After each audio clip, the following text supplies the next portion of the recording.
दिल्ली का खतरनाक प्रदूषण सिर्फ इंसान के फेफड़ों को नहीं बल्कि हमारी ऐतिहासिक विरासत को भी नष्ट कर रहा है। जी हाँ, अभी आईआईटी रुड़की की एक रिपोर्ट आई है जिस पे हम बात करने वाले हैं कि कैसे दिल्ली का प्रदूषण हमारी जो ऐतिहासिक विरासत है यानी कि इमारतें हैं उनको खा रहा है। तो जो दिल्ली का प्रदूषण है वो हुमायूं के मकबरे पर एक रिपोर्ट आई है आईआईटी रुड़की की। ये न्यूज़ है, आप इसको देख सकते हैं। एयर पोल्यूशन दिल्ली की जो हुमायूं टॉम है उसको डिके कर रहा है। तो उससे पहले स्टार्ट करने से पहले आपको बताता हूं, अनअकैडमी का 3 डे फ्री ट्रायल चल रहा है, यानी कि जितने भी पेड कोर्स हैं वो आपको 3 दिन के लिए फ्री मिल रहे हैं। अगर आपने फर्स्ट को इनरोल कर लिया है तो फर्स्ट सेकंड थर्ड आपको फ्री मिलेगा। जैसे आज थर्ड है तो अगर आप आज इनरोल करते हैं, लिंक डिस्क्रिप्शन में है, तो थर्ड, फोर्थ एंड फिफ्थ तक आपको 3 दिन का फ्री एक्सेस मिलेगा। उसमें अगर कोड मांगे तो कोड इस्तेमाल कर लेना PAUPSC। आपको जितनी भी पेड क्लासेस सारी फ्री मिल जाएंगी, नोट्स वगैरह सारी PDF और टॉप एजुकेटर से पढ़ने का सारा आपको मौका मिलेगा। लिंक डिस्क्रिप्शन में है। और इसी फ्री प्लान को या फ्री एक्सेस किया था रैंक फर्स्ट ने, इस बार के जो टॉपर थे उन्होंने भी इसको एक्सेस किया था। तो बात करते हैं अपने टॉपिक पर। 470 साल का जो इतिहास है और आज की हवा, इसकी बात हम करेंगे। यानी कि जो इमारतें लगभग 450 साल से खड़ी हैं उनको धीरे धीरे हमारी हवा खा रही है। किसी बम से खतरा नहीं है, किसी तोप से खतरा नहीं है, लेकिन हमारी हवा से खतरा हो रहा है। इन इमारतों ने मुगलों के काल को देखा, अंग्रेजों को काल को देखा, आजादी के टाइम को देखा, और आज भी इमारतें खड़ी हैं। इनसे किसी भूकंप से कोई खतरा नहीं है, किसी युद्ध से कोई खतरा नहीं है, लेकिन हमारी हवा इनको खाई जा रही है। यह हवा नुकसान क्या पहुंचा रही है?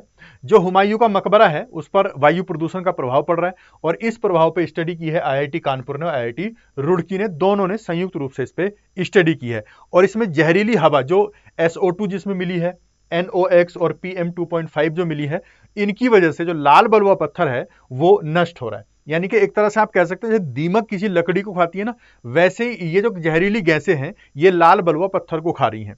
तो पत्थरों पर जो है ना ब्लैक क्रस्ट बन रहा है, यानी कि काली परत जम जा रही है। आपने देखा होगा अगर आपने पीतल या तांबे के बर्तन में पानी पीते हैं तो उस पर एक हरी हरी सी परत जम जाती है। वैसे जैसे कोई लोहा होता है तो उसको बारिश के और नमी के कांटेक्ट में आने से जंग लग जाता है, वैसे यहां पर ब्लैक क्रस्ट बन रही है, इनके काली परत बन रही है इन गैसों की वजह से। जो ये हमारा हुमायूं टॉम है ये विश्व धरोहर स्थल है, और इसका यूनेस्को का विश्व धरोहर स्थल इसका काफी तेजी से क्षरण हो रहा है, यानी कि डिके हो रहा है। तो इस पे हम बात करेंगे ब्लैक क्रस्ट क्या होता है, ब्लैक क्रस्ट आखिर है क्या, जो काली परत बन रही है। तो दिल्ली जो सीधा दिल्ली का प्रदूषण है उससे बनी एक रासायनिक परत होती है, पत्थर पे बन जाती है, लाल पत्थर पे। इसमें सल्फेट आता है, सल्फेट्स होते हैं इसमें नाइट्रेट्स होते हैं, कार्बन के कण इसमें होते हैं, भारी धातुएं हैवी मेटल्स इसमें होती हैं। ये सब मिलके ब्लैक क्रस्ट बना लेती हैं, यानी कि इनकी सबकी परत बनती है पत्थर पे और उससे वो दिखने में काला काला लगने लगता है। इसी को कहते हैं ब्लैक क्रस्ट। ब्लैक क्रस्ट बनता कैसे है? ये धूल में जो मौजूद कैल्शियम होता है Ca और प्रदूषक जो होते हैं जैसे SO2 वगैरह, इनके बीच की प्रतिक्रिया है, यानी कि कैल्शियम की और SO2 की प्रतिक्रिया है, इससे बनता है जिप्सम। और वही जिप्सम फिर इसको जो हमारा पत्थर है लाल पत्थर उसको नुकसान पहुंचाता है। तो सबसे पहले Ca जो रोड की डस्ट होगी उससे कैल्शियम मिलेगा। जो रोड की डस्ट आएगी, मिट्टी आएगी, धूल आएगी उड़ के, उसके साथ SO2 के साथ क्रिया करेगा और फिर बनता है CaSO4। इसको आपको याद करने की जरूरत नहीं है, वैसी एक जो केमिकल रिएक्शन है वो है CaSO4 इंटू 2H2O, ये बनेगा और ये मिलेगा इसमें। और फिर जो मेटल्स वगैरह हैं उसका इसमें मिक्सर होगा और बाद में ब्लैक क्रस्ट बनेगा। यानी कि एक रासायनिक प्रक्रिया है, याद रखने की जरूरत नहीं है, आपके काम का नहीं है। तो जिप्सम एक स्पंज की तरह काम करता है जो काले कार्बन और भारी धातुओं को सोख लेता है। स्पंज का काम क्या होता है? सोखना। तो ये भारी धातुओं को और काले कार्बन को सोखता है और फिर पत्थर की जो परत है वो काली बन जाती है, ब्लैक क्रस्ट बन जाता है। तो इस तरह से ये पत्थर को नुकसान पहुंचाता है। इस पे मौसम का प्रभाव क्या पड़ता है? उत्तर पश्चिम और पश्चिमी हवाएं जो हैं वो सर्दियों में ठंडे टाइम में प्रदूषकों को शहर के पूरब की ओर बहा ले जाती हैं। आपको पता दिल्ली में सर्दी भी बहुत अच्छी पड़ती है, तो उस सर्दी के टाइम पे जो प्रदूषक होते हैं वो शहर के पूरब की ओर चले जाते हैं, और इस वजह से जो बारिश से ढकी हुई और छायादार छतें हैं वो एक काली परत सबसे तेजी से जमती है, क्योंकि बारिश इसे नहीं धो पाती। तो ये जो काली वाली परत है ब्लैक क्रस्ट, ये बारिश से भी नहीं धुलती और ये उस पे जम जाती है। तो आप जब देखेंगे इस हवा के थ्रू इस पे जमती है ये, तो जो टॉम है वो पूरी तरह से ब्लैक ब्लैक हमको दिखने लगता है। तो हुमायूं का टॉम है, थोड़ा हुमायूं के बारे में जान लेते हैं। कौन थे ये? 1530 में गद्दी पर बैठते हैं, मुगल साम्राज्य के दूसरे सम्राट हैं। थे, मतलब शेरशाह सूरी से हारकर फारस में निर्वासन का जीवन भी जीते हैं, दिल्ली वापस आते हैं 1555 में, जीतते हैं, लाइब्रेरी की सीढ़ियों से चढ़ते गिरकर जो है 1556 में मृत्यु हो जाती है। बेसिक बेसिक हुमायूं के मकबरे का इतिहास क्या है जिसकी हम बात कर रहे हैं, ये 1565 से 72 तक हाजी बेगम ने, या बेगा बेगम इनको बोलते थे, अकबर के शासनकाल में बनवाया था। फारसी वास्तुकार थे इसके मीरक मिर्जा गियास, ध्यान रखेंगे ये इसके आर्किटेक्ट थे। और 1857 का जो प्रथम स्वतंत्रता संग्राम होता है भारत में, बहादुर शाह जफर ने यहीं पर शरण ली थी उस टाइम पर, यह भी ध्यान रखेंगे। और 1993 में, यह ध्यान रखना, 1993 में यूनेस्को की विश्व धरोहर सूची में इसको शामिल किया गया था, विश्व धरोहर स्थल है ये तभी से। अब इसकी जो वास्तुकला है, आर्किटेक्चर, वो कैसा है, वो है चार बाग शैली का। चार बाग शैली का मतलब क्या होता है, बीच में मकबरा यानी कि बीच में बिल्डिंग, और यहां पर बाग बने हुए हैं, ये बाग बने हुए हैं, यहां पर नहरें या रास्ते बने हुए हैं, इस तरह से इसको चार बाग शैली कहते हैं। तो चार हिस्सों में बटा हुआ बगीचा यानी कि बाग होता है, जो जन्नत यानी कि स्वर्ग की नदियों का प्रतीक है। आप यहां पर अगर कभी गए होंगे हुमायूं के टॉम पे, तो यहां पर ये रोड भी है और बीच में छोटी छोटी नालियां बनी हुई हैं, तो इन नदियों का प्रतीक है, यहां भी नालियां बनी हुई हैं इस तरह से, और बाग बने हुए चारों साइड में। दोहरा गुंबद है इसमें, फारसी शैली का उदाहरण है। बाहरी गुंबद भव्य ऊंचाई देता है, यानी कि एक गुंबद तो आपको ये दिख रहा है और एक गुंबद ये दिख रहा है, तो डबल गुंबद है, एक गुंबद और उसके ऊपर एक और गुंबद। तो बाहर वाला गुंबद जो है ऊंचाई दे रहा है और आंतरिक गुंबद जो है कमरे को आनुपातिक रखता है, इसका बैलेंस बना के रखता है, रेशियो बना के रखता है। और इसमें आपको दिख रहा होगा, अगर ऐसे दोहरा गुंबद रहेगा तो इसमें गर्मी वगैरह भी नहीं लगेगी, यानी कि अंदर का जो तापमान है, टेम्परेचर, वो ठीक रहता है। मुगल स्थापत्य कला का मील का पत्थर है, इसमें लाल बलुआ पत्थर का इस्तेमाल किया गया था और बड़े पैमाने पर इसका उपयोग है, जिससे उसके किनारे और गुंबद पर सफेद संगमरमर की पच्चीकारी भी की गई है।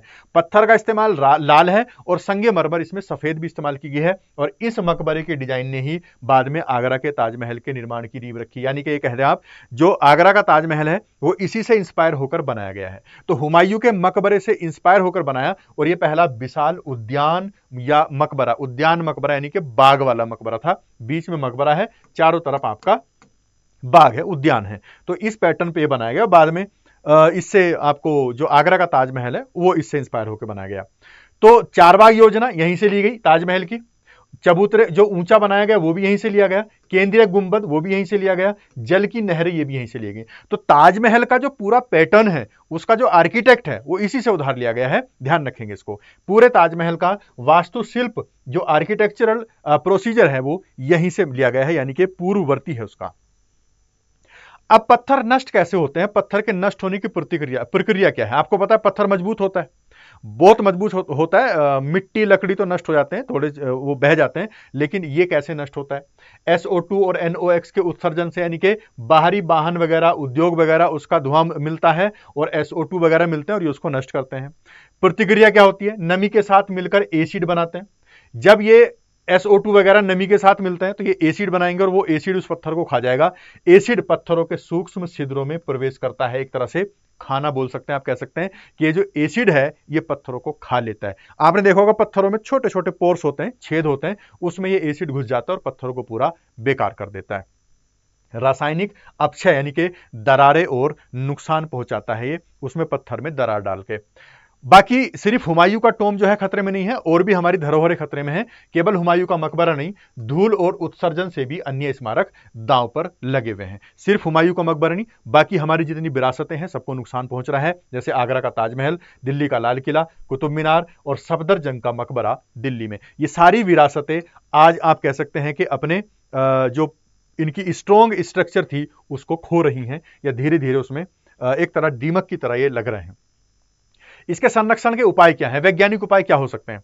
एक तो लेजर से सफाई कराई जा सकती है, बिना नुकसान पहुंचाए क्रस्ट हटा दें, जो ब्लैक आपने देखा होगा, अगर हम अपने मान लो कपड़े साफ करते हैं, उस पर कई बार चिकनाई लग जाए, कुछ और लग जाए, तो उसको हम साफ करते हैं गर्म पानी से, नींबू लगा के, अलग अलग तरीके से।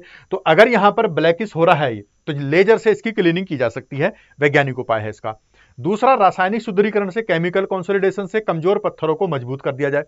या तो कमजोर पत्थरों को उस पर रासायनिक शुद्धिकरण कर दे, केमिकल की कोटिंग कर दें, या कई बार आपने देखा होगा पत्थर भी चेंज करते हैं। ग्रीन बफर जोन बना के प्रदूषण सोखने के लिए पेड़ों से घेरा लगा दें। जैसे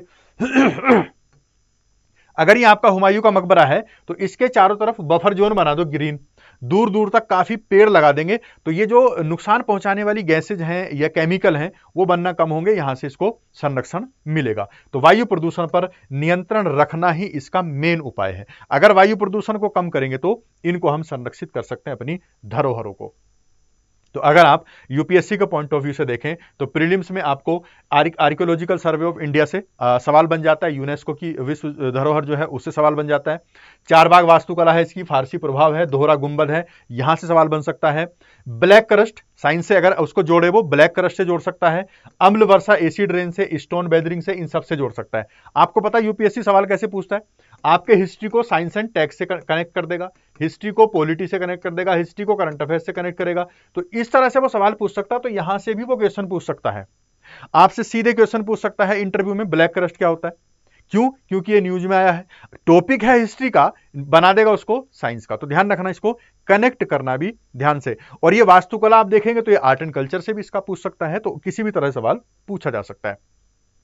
अगर आप मेंस में देखें तो ये GS first, GS second, GS third तीनों से कनेक्ट कर रहा है। जीएस फर्स्ट में संस्कृति यानी कि भारतीय वास्तुकला और धरोहर संरक्षण आ जाएगा, संस्कृति कल्चर फर्स्ट में आ रहा है।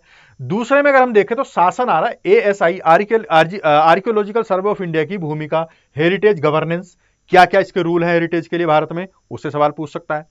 थर्ड में आपका पर्यावरण और विज्ञान से कनेक्ट हो रहा है, वायु प्रदूषण, शहरी पारिस्थितिकी और सामग्री संरक्षण से जोड़ देगा। एक ही टॉपिक करंट अफेयर्स का 3 जगह आपको मिल सकता है, किसी भी तरह से कनेक्ट करके आपसे सवाल पूछ सकता है।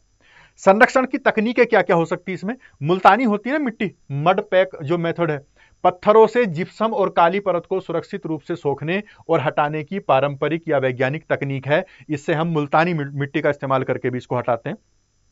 आपने देखा नहीं, घर में जब जो मिट्टी के बर्तन होते हैं उनमें सब्जियां बनाते हैं, अपनी सब्जियां बनाने के बाद उसको मिट्टी से धुला जाता है, वो मुल्तानी मिट्टी होती है, उसको लगाया जाता है, फिर वो काली नहीं होती। आपने गांव में देखा होगा। तो इसी तरह से कुछ है। पत्थरों को बिना खरोंचे सतह की सफाई लेजर तकनीक से। केमिकल कोनिंग, जो प्रदूषण है पॉल्यूशन, इसको प्रदूषण से बचाव के लिए पारदर्शी परत बनाते केमिकल की कोटिंग करते हैं। हम हरित ईंधन को, इलेक्ट्रिक व्हीकल को बढ़ावा दे सकते हैं। BS6 मानकों को सख्ती से पालन करवा के इसको संरक्षित कर सकते हैं। ट्रेपेजियम जोन जो TTZ है, ताज ट्रेपेजियन जोन TTZ, इसकी तर्ज पर दिल्ली में भी संवेदनशील स्मारकों के आसपास नो एमिशन जोन बना सकते हैं। जैसे ताजमहल पर बनाया गया नो एमिशन जोन, वैसे दिल्ली में भी बनाया जा सकता है नो एमिशन जोन। इससे भी फर्क पड़ेगा। यानी कि मेन है प्रदूषण को कम करना। वायु गुणवत्ता की सतत निगरानी, यानी कि हमारी एयर क्वालिटी कैसी चल रही है उसकी बराबर निगरानी करते रहना, यह भी इसका एक सॉल्यूशन हो सकता है। तो निष्कर्ष क्या निकलता है इसका? सांस्कृतिक विरासत केवल इतिहास नहीं, हमारी राष्ट्रीय पहचान है। और यदि हम वायु प्रदूषण को नहीं रोकेंगे तो हम अपनी सदियों पुरानी धरोहरें खो देंगे। ये बहुत इंपॉर्टेंट होती हैं किसी भी देश की धरोहरें, ये जान होती हैं धरोहरें हमारे देश की। क्या दिल्ली में स्मारकों के आसपास नो एमिशन जोन लागू होना चाहिए? इसका आंसर आपको कमेंट में देना है।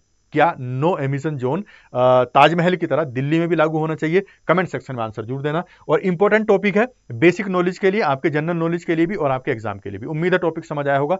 तो इसी तरह अगर टॉपिक समझ आया, अच्छा लगा, तो कमेंट सेक्शन में इसका आंसर जरूर देना, क्या नो एमिशन जोन बनाना चाहिए नहीं। तो इसी तरह हम इसे नए नए टॉपिक लेके आते रहेंगे, इसी तरह अलग अलग टॉपिक के साथ। अभी फिलहाल इसमें इतना रखते हैं। उम्मीद है समझ आया होगा। Thanks for watching.